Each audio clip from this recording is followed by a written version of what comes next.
सुमन ज्यादा पढ़ी लिखी नहीं थी, पर वैसे वो बहुत होशियार थी। आजकल वो अपने बेटे पारस के साथ मायके रहने आई हुई थी। पारस, इतना दौड़ा दिया, थक गई हो बेटा, अब तंग मत करो। चलो ये एक निवाला और खाओ।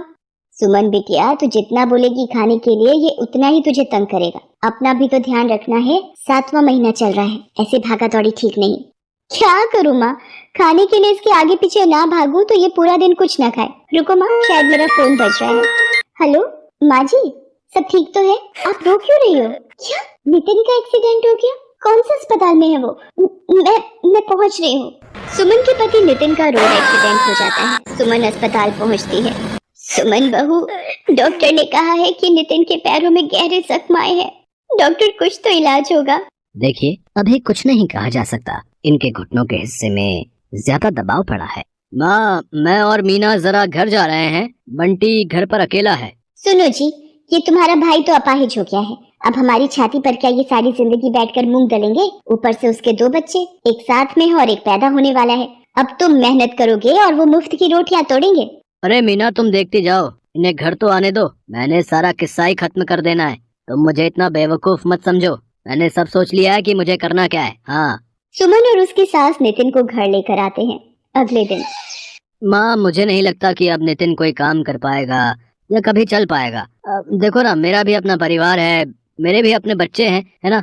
मैं कब तक इसके परिवार को भी पालता रहूंगा। सुरेश, तू कहना क्या चाहता है? साफ साफ बोल। मैंने सोच लिया है, अब हम दोनों भाइयों को अलग अलग हो जाना चाहिए। हम दोनों भाइयों का कोई अपना मकान या अपनी दुकान तो है नहीं, किराए के घर में रहते हैं और किराए की ही दुकान है। मैं कब तक किराया भी भरूं और सबकी रोटी का भी इंतजाम करूं।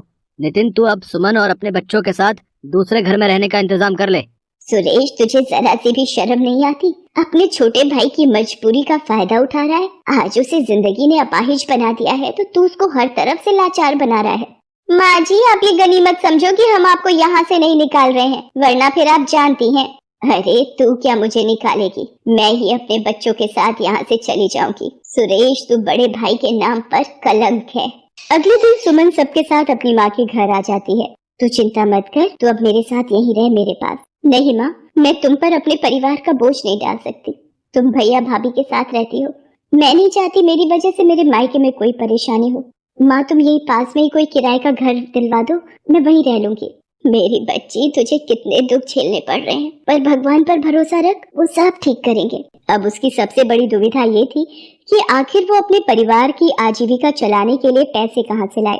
एक दिन, माँ जी, पारस माँ के साथ वृंदावन दर्शनों के लिए चला गया है। घर कितना सूना सूना सा लग रहा है।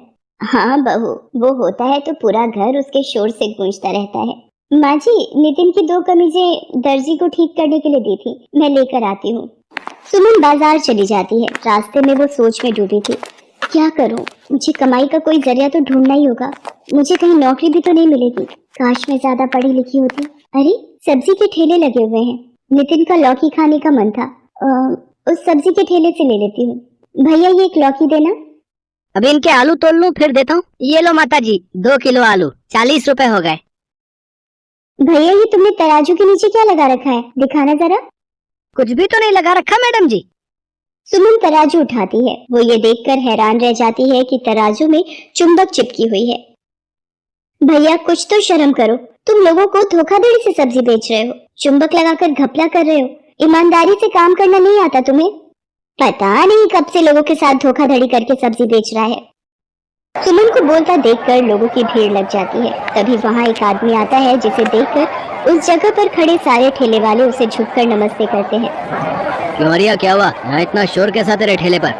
ये सब्जी वाला लोगों को ठगता है, अपने तराजू में चुंबक लगाकर लोगों से धोखाधड़ी करके अपनी सब्जी बेचता है। मेरी इतनी हिम्मत है रिया कि तू मेरे इलाके में सब्जी का ठेला लगाता है और धोखाधड़ी करता है। मैं चाहूँ तो अभी तुझे यहाँ से हटा सकता हूँ। माफ कर दो सज्जन सेठ, आज के बाद कोई बेईमानी नहीं करूँगा, शराफत से सब्जी बेचूंगा। मेरे छोटे छोटे 4 बच्चे हैं, अगर मेरा कमाई का जरिया छिन गया तो वो भूखे मर जाएंगे। हाँ, रहने दीजिए भाई साहब, इसे अपनी गलती का एहसास हो गया है। मैं जानती हूँ परिवार की परेशानियों का दर्द क्या होता है। बात करते करते सुमन की आंखें भर आती हैं। तभी चिंता से उसके दर्द शुरू हो जाता है। वहाँ आसपास में भीड़ लग जाती है। अरे, इन बहन जी की तबीयत खराब हो रही है, लगता है इन्हें अस्पताल ले जाना पड़ेगा।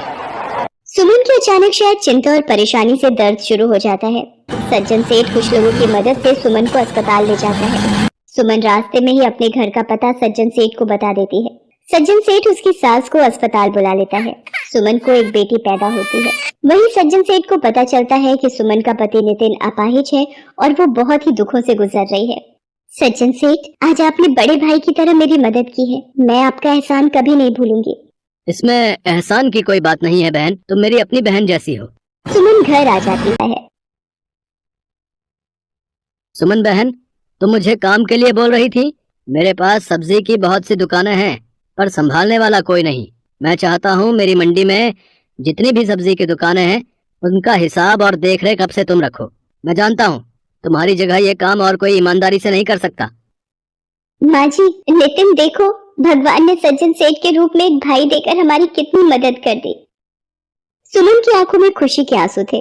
वो अब कड़ी मेहनत से मंडी में जाकर सब्जियों का सारा हिसाब रखती, एक एक दुकानदार से जाकर पूछती और देखती कि सब कुछ ठीक से चल रहा है या नहीं। सज्जन सेठ भी सुमन की मेहनत को गौर करता था। सुमन के आ जाने से सज्जन सेठ का भी काम बहुत आसान हो गया था। अब सब कुछ ईमानदारी से चल रहा था। अब कोई भी सब्जी बेचने वाला दुकानदारी में घोटाला नहीं करता था। बहू, तुम बहुत मेहनती हो। तुम्हारे जैसी बहू पाकर मैं धन्य हो गई। अब तो नितिन भी थोड़ा थोड़ा ठीक हो रहा है। देखना, तुम्हारा प्रेम और भगवान के आशीर्वाद से वो भी जल्दी चलने लगेगा। सुमन को सज्जन सिंह के रूप में देवता समान भाई मिल गया था। उस दिन के बाद सुमन सब्जी मंडी का सारा काम संभालने लगी। धीरे धीरे अपनी ईमानदारी और मेहनत के बल पर सुमन एक सब्जी वाली बहू बनकर अपनी सारी जिम्मेदारियां निभाती है।